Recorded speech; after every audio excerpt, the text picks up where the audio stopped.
بسم اللہ الرحمن الرحیم۔ انسان اور شیطان، پارٹ 6۔ شیطان کی چند تاریخی وارداتیں۔ قصہ حضرت آدم علیہ السلام اور ابلیس کا۔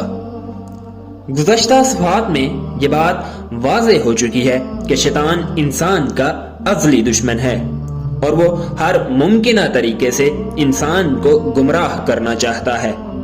اب آئندہ صفحات میں ہم شیطان کے چند تاریخی حملوں کا تذکرہ کریں گے۔ ان میں سب سے پہلے حضرت آدم علیہ السلام اور حوا علیہ السلام کے بارے میں بتائیں گے کہ شیطان نے انہیں کس طرح بھٹکایا اور اللہ کی نافرمانی کروا کر جنت سے نکلوا دیا۔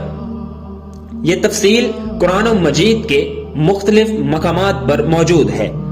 ان میں سورۃ اعراف کا مقام اپنے موضوع و مدعا کے اعتبار سے زیادہ جامع ہے۔ اس مقام کا انتخاب اسی لیے کیا گیا ہے۔ ہم نے تمہیں پیدا کیا اور پھر تمہاری صورت بنائی، پھر ہم نے فرشتوں سے کہا کہ آدم علیہ السلام کو سجدہ کرو، تو ابلیس کے سوا سب نے سجدہ کیا۔ ابلیس نے سجدہ نہ کیا۔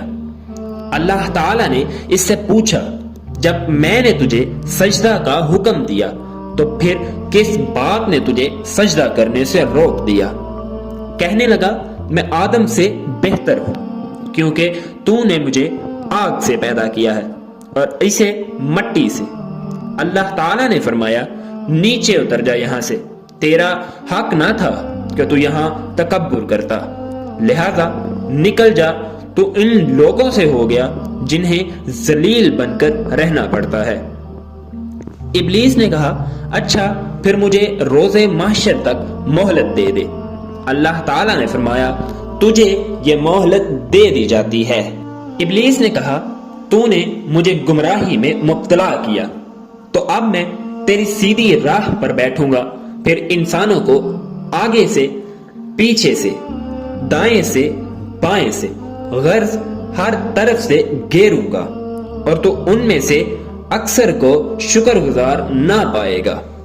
اللہ تعالیٰ نے فرمایا، یہاں سے نکل جا، تو میری درگاہ سے ٹھکرایا ہوا اور رسوا شدہ مخلوق ہے۔ یاد رکھ، انسانوں میں سے جو بھی تیری پیروی کرے گا، تیرے سمیت ان سب سے جہنم کو بھر دوں گا۔ اور اے آدم، تو اور تیری بیوی دونوں اس جنت میں رہو اور جہاں سے جی چاہے کھاؤ، مگر اس درخت کے قریب بھی نہ جانا، ورنہ ظالموں میں سے ہو جاؤ گے۔ پھر شیطان نے ان دونوں کے دل میں وسوسہ ڈالا تاکہ ان کی شرمگاہیں جو ایک دوسرے سے چھپائی گئی تھی انہی کے سامنے کھول دے، اور کہنے لگا، تمہیں تمہارے پروردگار نے اس درخت سے صرف اس لیے روکا ہے کہ کہیں تم فرشتے نہ بن جاؤ یا تم ہمیشہ یہاں رہنے والے نہ بن جاؤ۔ پھر ان دونوں کے سامنے قسم کھائی کہ میں فی الواقعہ تمہارا خیر خواہ ہوں۔ چنانچہ ان دونوں کو دھوکہ دے کر آہستہ آہستہ اپنی بات منوا لی۔ پھر جب انہوں نے اس درخت کو چکھ لیا تو ان کی شرمگاہیں ایک دوسرے پر ظاہر ہو گئیں اور وہ جنت کے پتے اپنی شرمگاہوں پر چپکانے لگے۔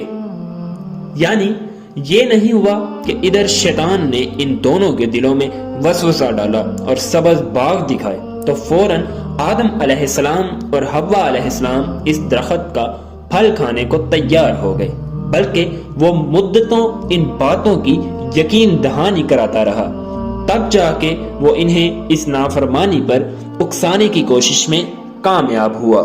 ابلیس و آدم کے خصائل کا فرق۔ ابلیس نے اللہ تعالیٰ کی نافرمانی کی، جبکہ آدم علیہ السلام سے بھول کر ہوئی۔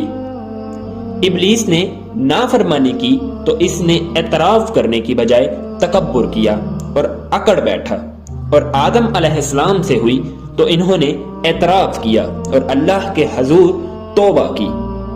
ابلیس نے اپنی نافرمانی کا الزام اللہ کے ذمہ لگا دیا، جبکہ آدم علیہ السلام نے یہ اعتراف کیا کہ یہ واقعی یہ قصور ہمارا ہی تھا۔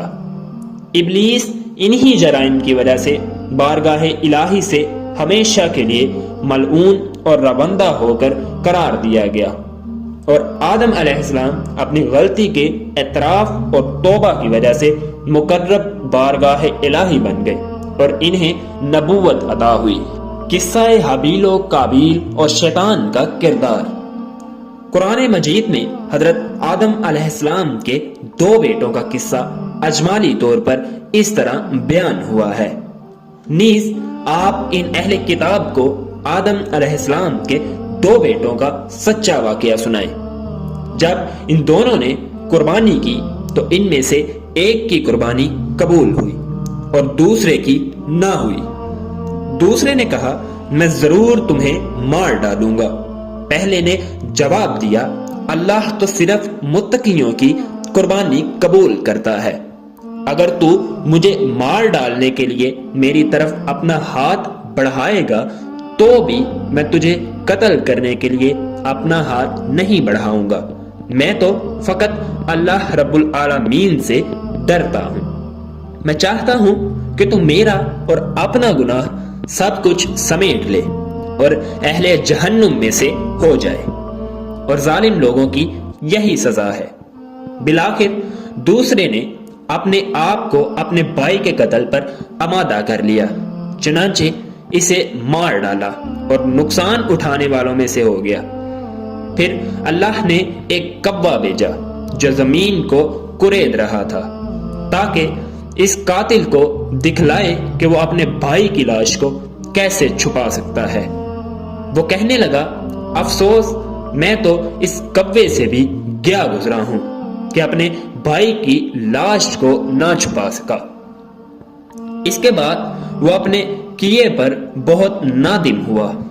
اسی وجہ سے ہم نے بنی اسرائیل کے لیے تورات میں لکھ دیا تھا کہ جس شخص نے کسی دوسرے کو جان کے بدلے کے علاوہ یا زمین میں فساد کرنے کی غرض سے قتل کیا تو اس نے گویا سب لوگوں کو مار ڈالا، اور جس نے کسی کو قتل ناحق سے بچا لیا تو وہ گویا سب لوگوں کی حیات کا موجب ہوا۔